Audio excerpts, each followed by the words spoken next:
After being reborn, my 3 sisters can somehow hear my thoughts. Should I tell my eldest sister Jessica that the man she showers with affection will eventually scheme to steal her entire fortune?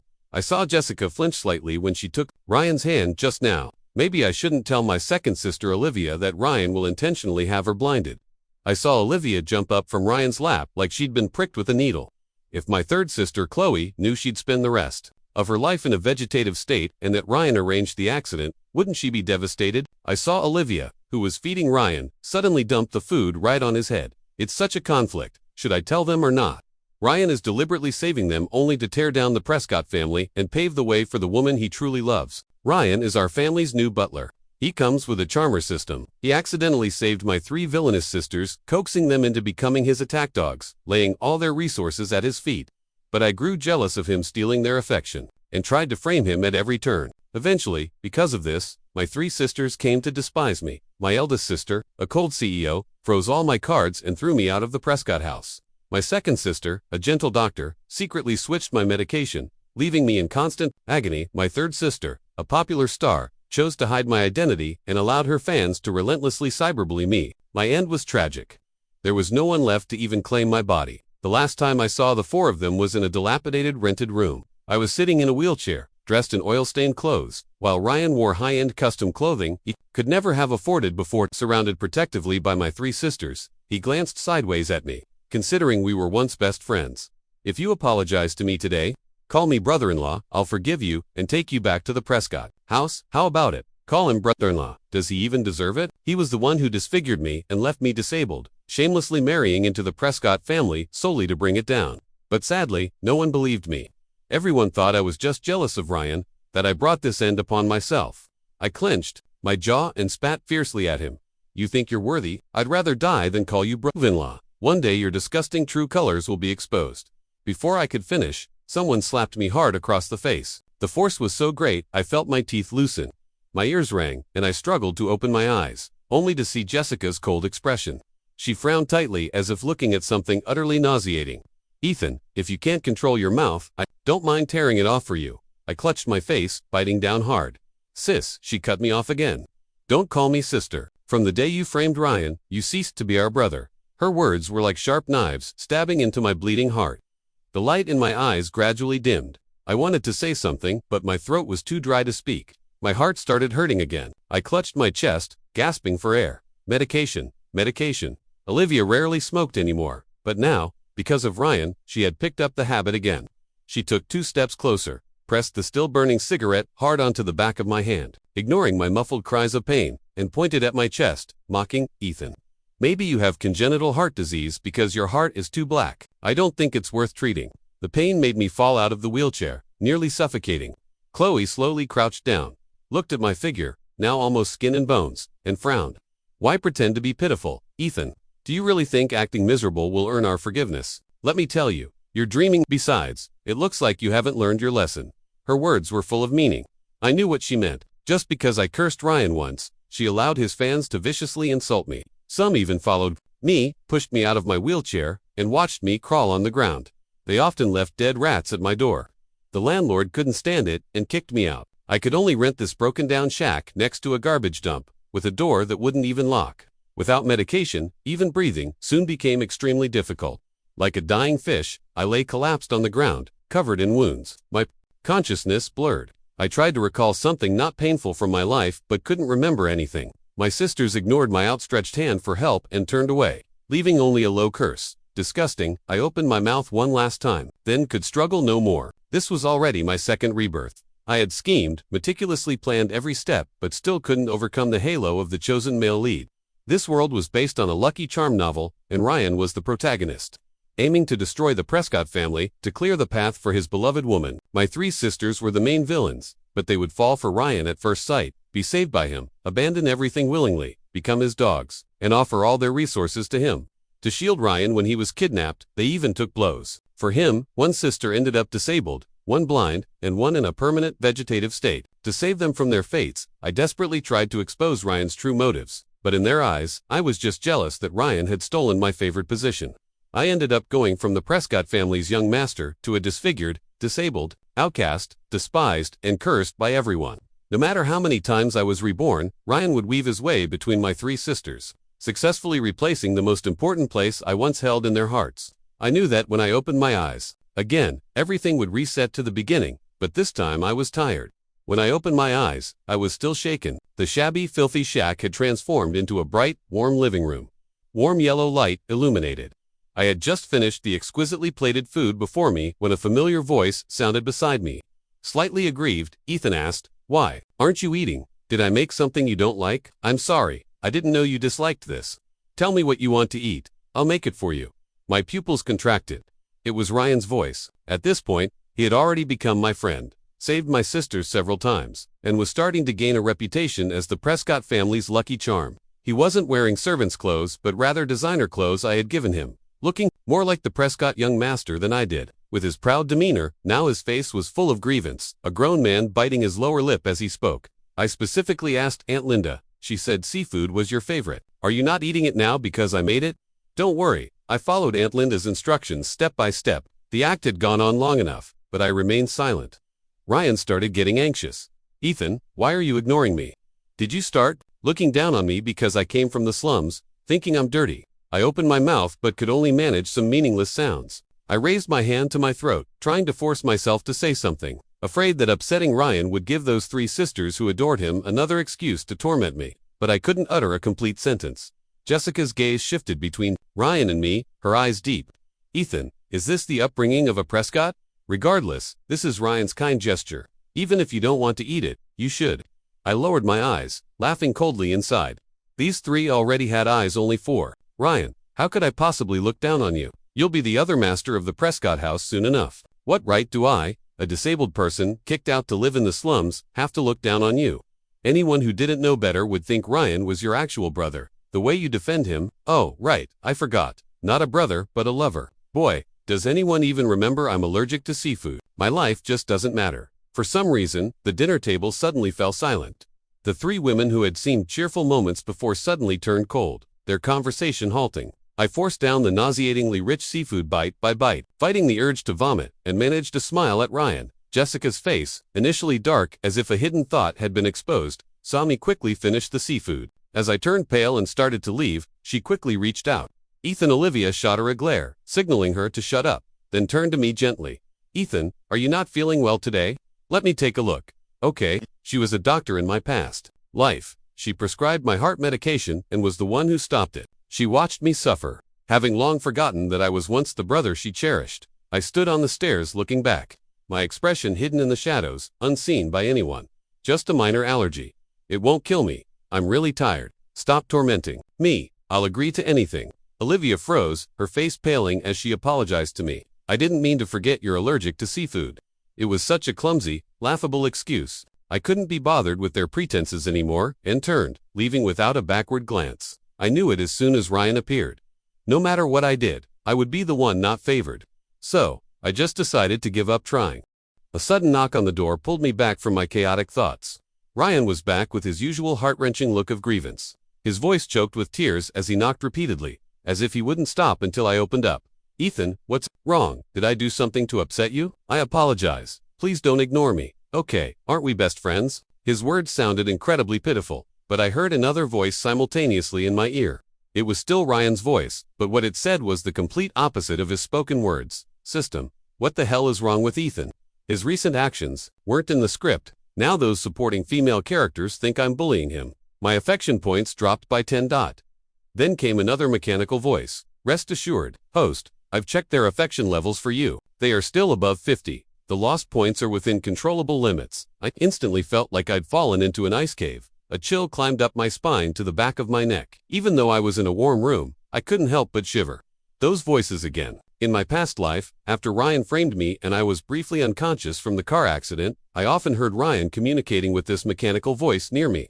I heard them plotting to ruin the Prescott family, to use it as his stepping stone.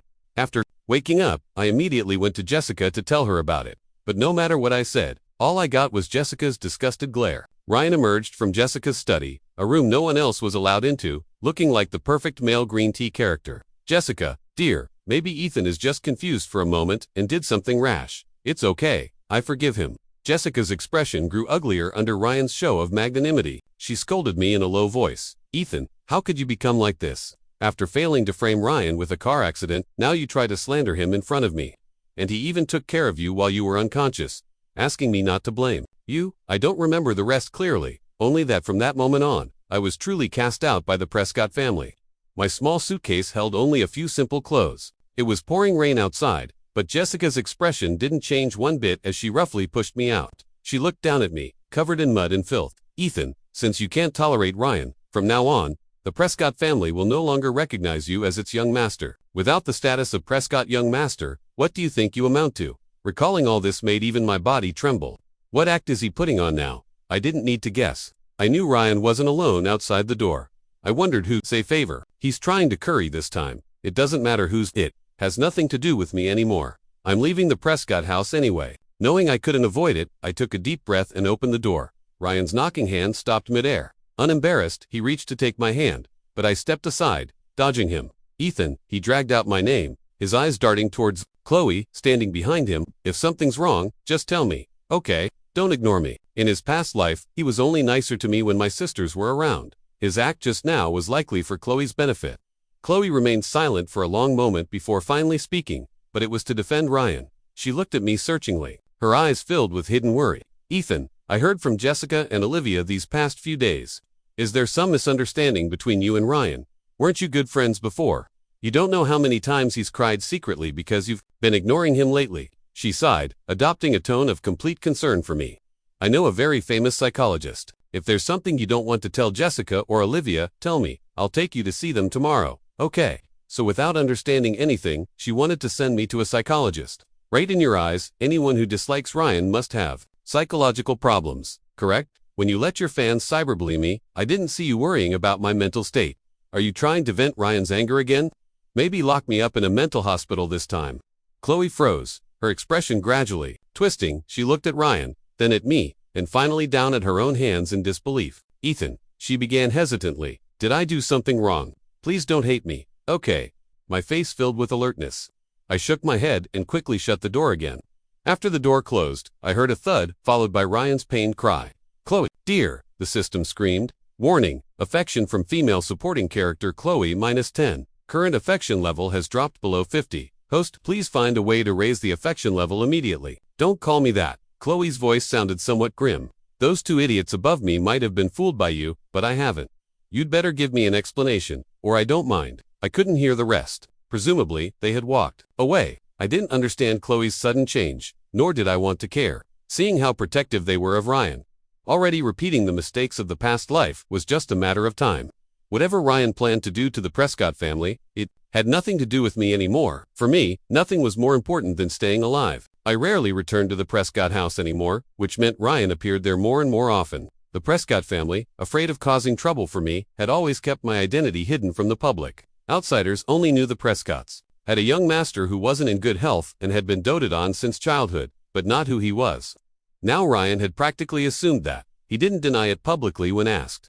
He would just purse his lips and smile without saying anything. To others, this looked like tacit confirmation that he was the Prescott young master. My roommate Mark glanced at me and sneered. Ethan, how come you're not hanging out with Ryan anymore? Weren't you two riding in the Prescott car together at the start of the semester? What happened? Had a falling out with Ryan, and now he won't even let you ride in the Prescott car. I glanced at him, lowered my head to organize my homework, and ignored him. But he reacted as if I'd stepped on a sore spot, throwing down his phone. Gray screamed from a game character's death and snapped sharply. Ryan doesn't even want to deal with you anymore. You failed at latching onto the Prescott, so stop pretending. Ryan, sitting beside him, looked uncomfortable, tugging at Mark's sleeve and whispering, Mark, let it go. Everyone knows Ethan hates me, right? I can't force things. Mark crossed his arms and huffed coldly. I just can't stand his holier-than-thou attitude. Wasn't he desperately trying to get close to you before? What's with the act now? He lowered his eyes, lost in thought for a moment, then looked at me viciously. I'll see how long you can keep up this pretense. After delivering their threats, the two left. Before closing the dorm room door, Ryan glanced back at me. His eyes were full of calculation. I heard him ask the system again. System, who has the highest affection level right now? The system replied, currently, it's Jessica. You need to hurry. An affection level of 60 is still too low. You must raise her affection to 80 within a week, or you won't be able to foresee the upcoming plot points. Upcoming plot points. I remember Jessica going to sign a contract but getting trapped at sea. Ryan rescued her, and that formed the basis of their relationship. Whatever. What did any of that have to do with me? I gathered my things, intending to go to the library, but encountered strange looks on the way. Someone pointed at me. Isn't he the one they're talking about on the forum? Yeah, must be Ethan, right? Ruthless social climber trying to get into a wealthy family. Heard he fell out with Ryan because he failed trying to climb into the Prescott sisters' beds. What? That's disgusting. I used to see him and Ryan being so close. No wonder they don't even talk when they see each other now. Well, if your friend tried to seduce your sisters, would you still talk to him? True, this Ethan guy is really shameless. Could have been a decent person, but chose to be a kept man. I kept my head down, trying to ignore the comments, but a clear voice stopped me in my tracks. Ryan had somehow appeared near the library again. He walked over and grabbed my hand tightly, preventing me from leaving. Ethan, don't listen to their nonsense. It's all a misunderstanding. They don't believe you, but I do. He said this but only repeated subjective sentiments, never offering any proof of my innocence.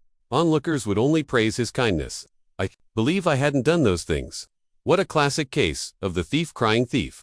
My silence was taken as admission, and the crowd's insults intensified rather than diminished. Ryan looked even more aggrieved and helpless than I did, his eyes brimming with tears as he looked at me. Here we go again. Does Ryan have any other move besides crying?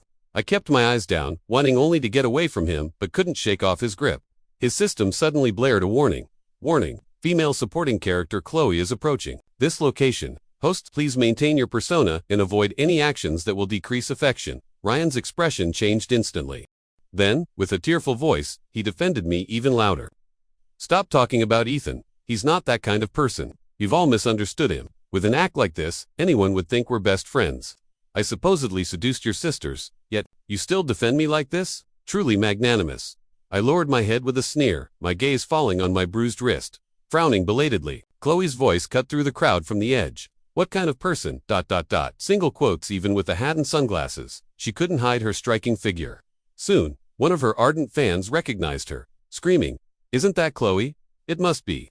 Looks like she's here to back Ryan up after all." Her brother was deceived by a bed-climbing lowlife like Ethan, but still stubbornly wants to be friends with him. Ah, sister is so beautiful. If I knew, I would have talked to Ryan more. Maybe he could have gotten me her autograph. The noise was overwhelming.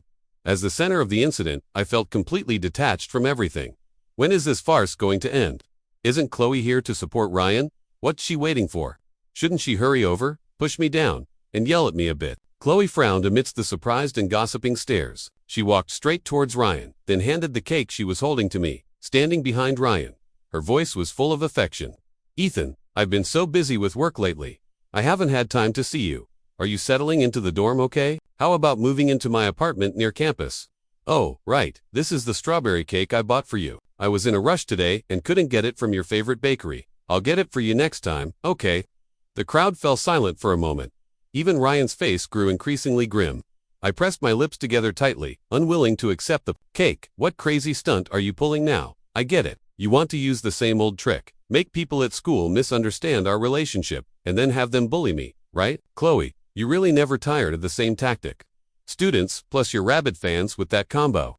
Maybe getting acid thrown on me like last time would be getting off easy. The memory of that bone-deep pain and the pervasive prying humiliation made me tremble all over. Indeed, nothing good ever happened when Ryan was involved. Chloe's face darkened, and she snapped angrily. What are you all talking about, Ethan? The Prescott family has always had only one young master, and that's Ethan. Ryan is just hired help in our house. How did he become the Prescott young master? The system reported, Chloe's affection dropping again and again. Ryan finally panicked. He had assumed Chloe's pity for him meant she would never reveal his servant status.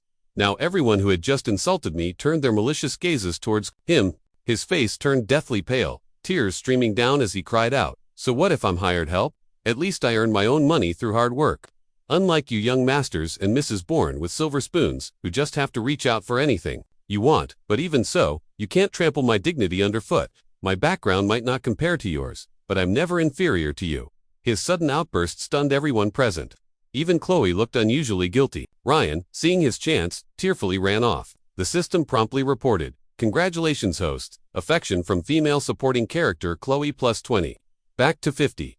Knowing I was the actual Prescott, young master shifted everyone's attitude. Strangely, Mark even posted an apology under the anonymous thread that accused me of bed climbing. It was all because I believed Ryan's nonsense that I posted that thread.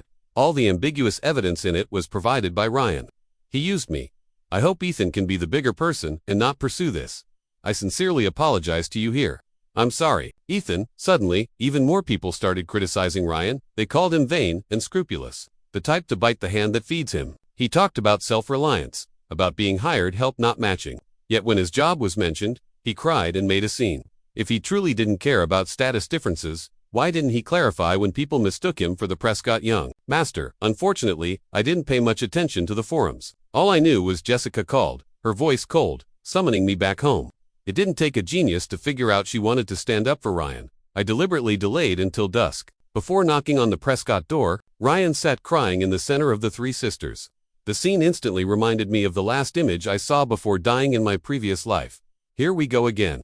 Chloe looked the most conflicted. She wanted to come greet me, but ultimately stayed by Ryan's side. Ethan, what you did this time was really too much. Me, excessive. I don't even know what I supposedly did. It was Ryan who didn't clarify his identity and even encouraged others to spread rumors that I was a bed-climbing lowlife. Have I ever said a single bad word about him or defended myself even once, right? They probably think this was all my scheme to frame Ryan, but none of them care that the trauma from the past has left me unable to speak. Understanding their accusatory stance, I stopped at the doorway, not taking another step closer. This Prescott house no longer had a place for me.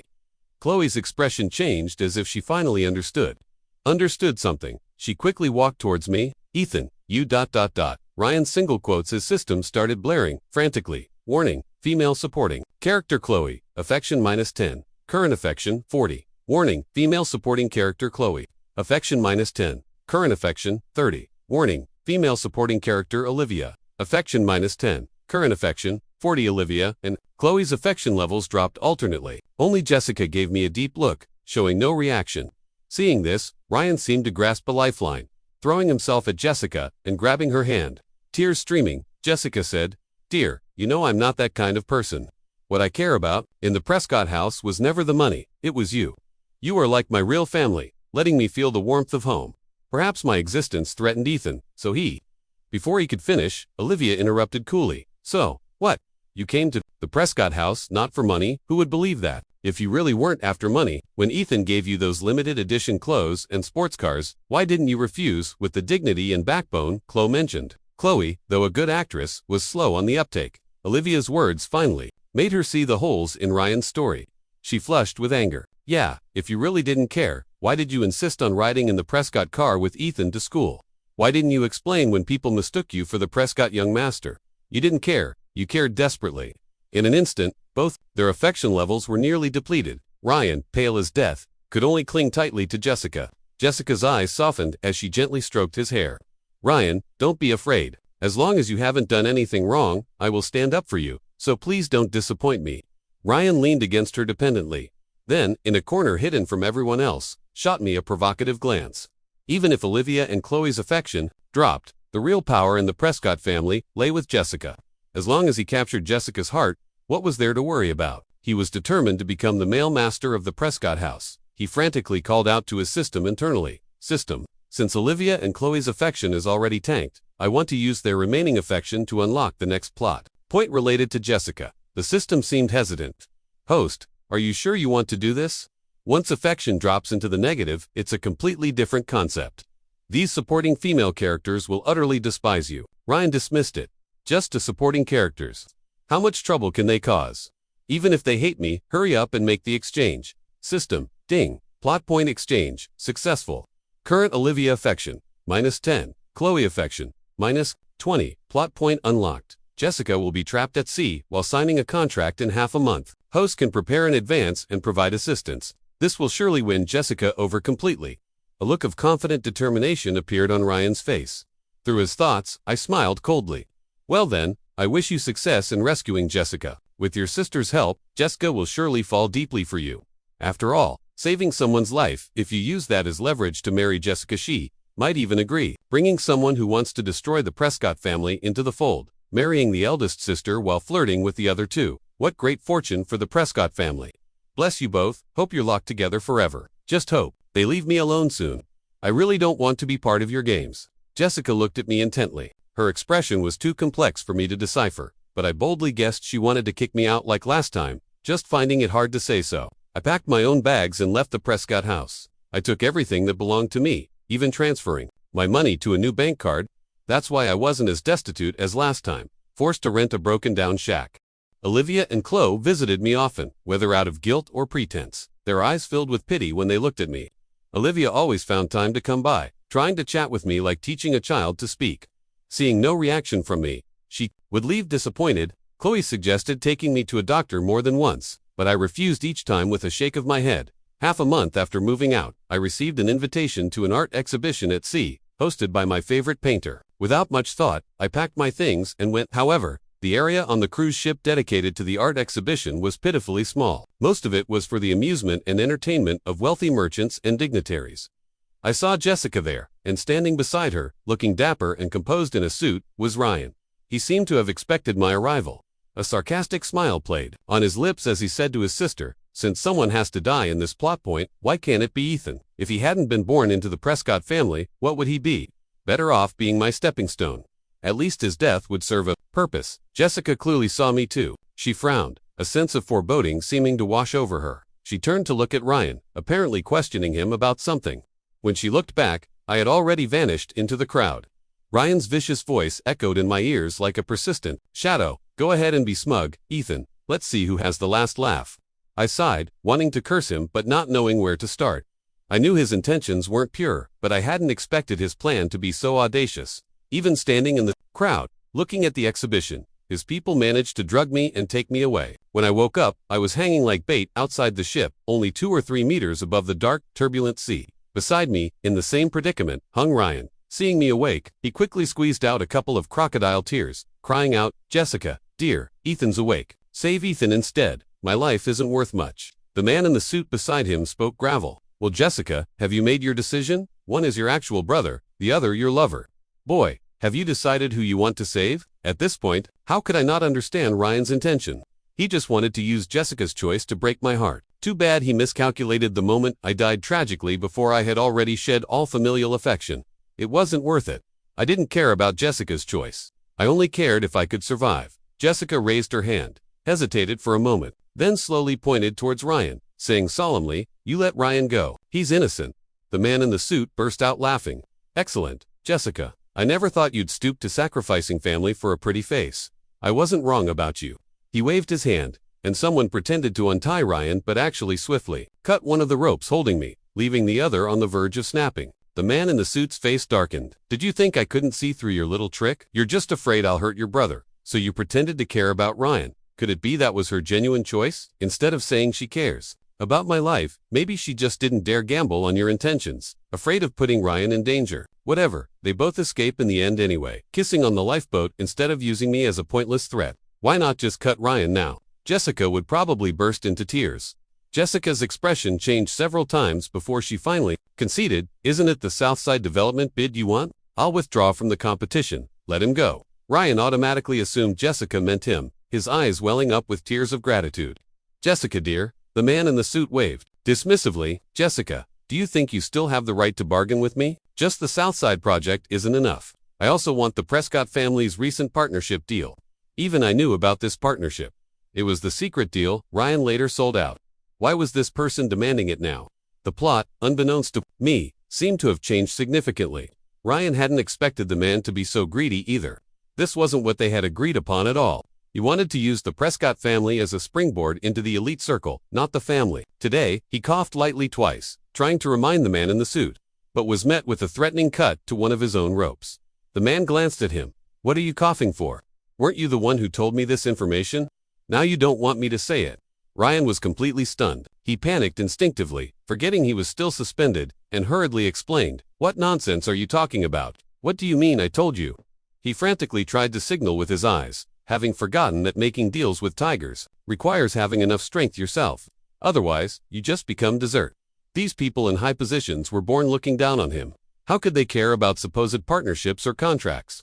Aside from him, too bad he couldn't. Relying on his system to know the plot in advance, he naively believed everything would unfold according to his plan. A fierce wind rose, rocking the cruise ship with the surging waves.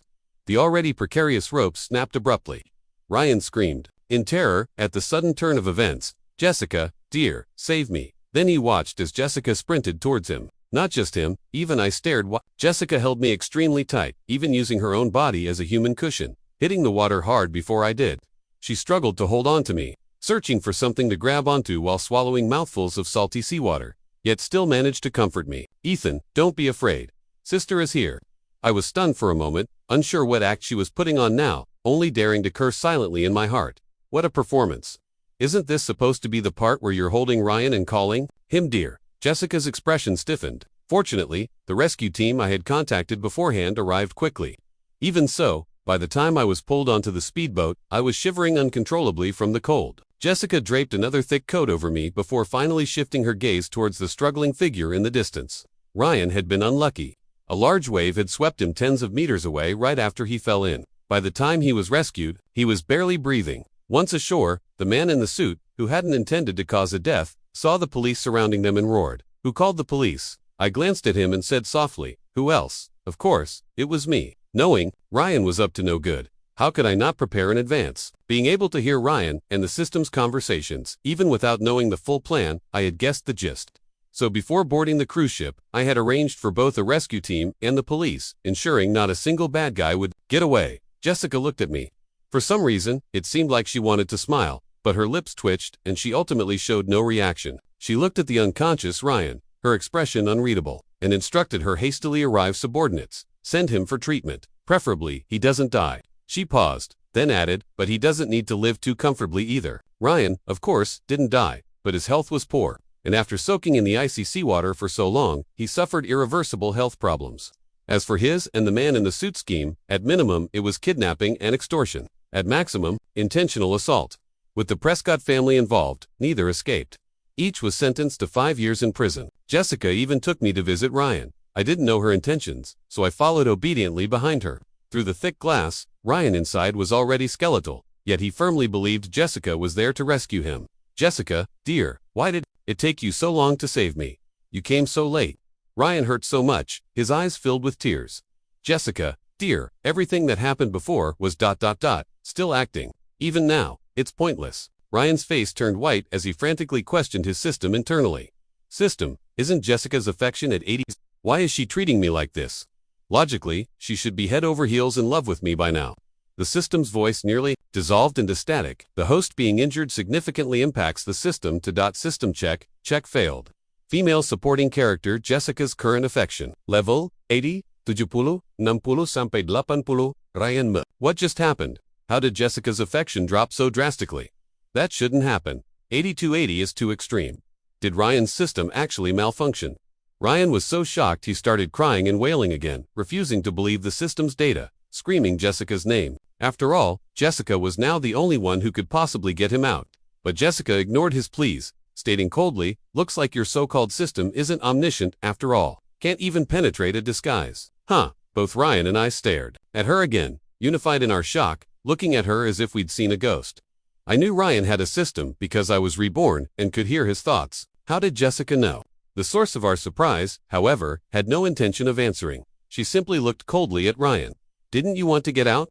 Coincidentally, Olivia's side has collaborated with a national lab. They're currently researching the human brain. Someone like you, carrying a system, must be perfect for research. Now, no matter how much Ryan struggled, crying that he wanted to stay in prison, it was futile. His head was encased.